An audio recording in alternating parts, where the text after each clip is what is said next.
Hello, I'm Jean Thiel. I'm the president of Belanger Corporation. Belanger Corporation is a Wisconsin-based business that started in 2000. We're a complete specialty trades firm. We do HVAC, wastewater, plumbing, med gas, and we do complete design build services as well as maintenance and repair and retrofit. We also do business not only with private industry, but state, county, and federal. As a company that wants to do business with a government agency, whether it's city or county, state or federal, one of the things a business owner must do is do a self-assessment of their company and make sure that they have all their administrative back office support as well as paid professionals available, that they're not only available but resource ready. Oftentimes when you decide to enter into a marketplace such as federal or state, there are very stringent terms and conditions that you need to be familiar with. And in getting familiar with those terms, conditions, or requirements is doing an assessment of your company, both from a field execution as well as from an administrative and operations planning and process.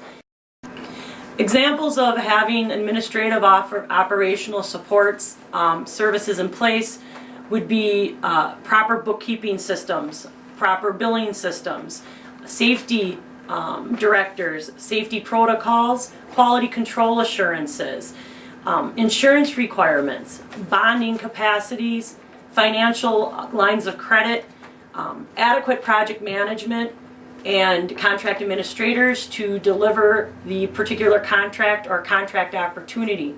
It's one thing to pursue a project or a contract, but in doing so on the front end of an opportunity, it's advisable to make sure that you have all of your resources, both direct and indirect, in place in order to properly deliver, whether it's a widget or a consulting contract or a new building to an owner.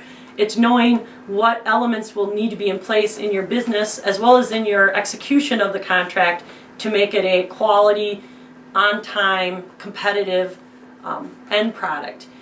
Knowing the federal government and state agencies, knowing and being familiar with their rules of engagement, their terms and conditions of sale, the limits and thresholds of quality and safety and insurance are necessary, and you need to have them on the front end of your process when you're thinking of pursuing work in that market space. When identifying an opportunity that you want to pursue, be it in state or federal or private industry, it's one thing to do a self-assessment and determine whether or not you have your operational and internal resources and professionals available to you, but another thing to understand is the terms and conditions of that sale. In doing that self-assessment, you're being risk avert. You're understanding your strengths and you're identifying your weaknesses. But in doing that, it allows you to know if you're either what I call federal ready or state ready to pursue those market opportunities. It also will shed light on where you may want to position yourself. Be that a prime contractor or a subcontractor or even a tier 3 provider. In looking at your company and in the goals and objectives that you want to reach and the sales you want to acquire in the markets that you want to pursue, you need to know where your strengths are and your weaknesses, and that should indicate to you how you should position yourself in pursuing that contract opportunity. Should you be direct, owner to owner, peer 1 to peer 1 provider? Should you be on a team as a subcontractor where you have an added attribute or you have an enhanced capability that lends itself to the project, but you shouldn't be running or pursuing the job as a single contractor?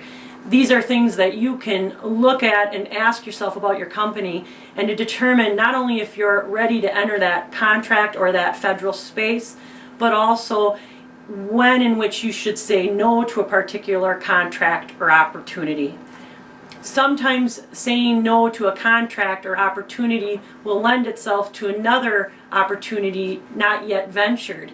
And oftentimes there's credibility given to a business owner who knows what they can accomplish and deliver, and what would be considering overextending themselves or over-promising.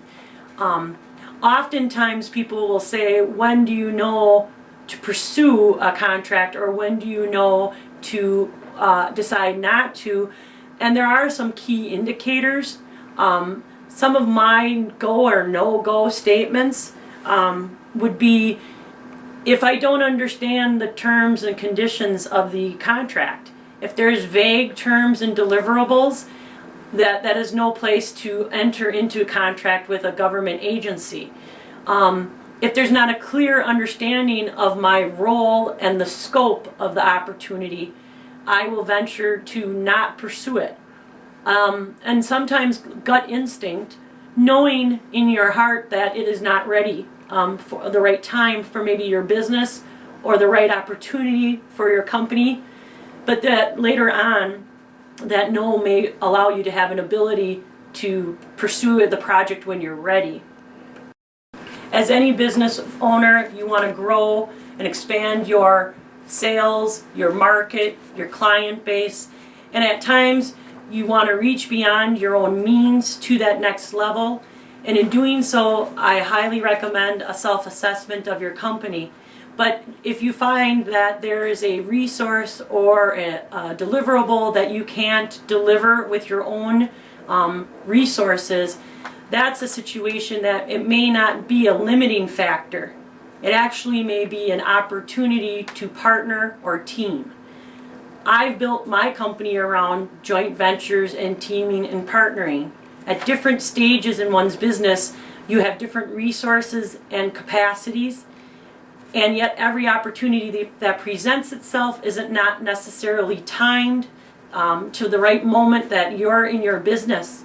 So sometimes when you see a project or a sale that you may have not been ready for, if you look at your company and you determine you need assistance in insurance, you need assistance in trucking, you need assistance in capacity and field personnel, that may lend itself to a partnering arrangement with another firm. Teaming and partnering should be a competitive strategy, and it should be geared with the thought of a competitive advantage. And each member of that team or partner should have a resource and a capacity that they're bringing to the contract. And so by getting together, they are increasing the likelihood of success of securing that contract or that opportunity or sale, and yet they're not giving up efficiency or competitive angles. And that's a good strategy to try and build your company capacity with. As a business owner, I have on several occasions attended Marketplace at different stages in my business development, and each time I do have a takeaway in terms of where there was an opportunity garnered or an informational exchange that was a benefit for being there and attending. Oftentimes people want to expand their market in federal or in state or even locally, and one way to do that is by meeting and exchanging ideas with other similar like business people. Marketplace sets a venue where those exchanges can happen. You do business with people that you know. You exchange information with individuals that you meet, and Marketplace allows that forum of communication and that exchange of information between different businesses at different levels in the process, at different perspectives. You don't expose yourself to the government and the industry at hand if you don't attend events such as this. It's important to know who are the stakeholders, who are the buyers, and who are your interested competitors.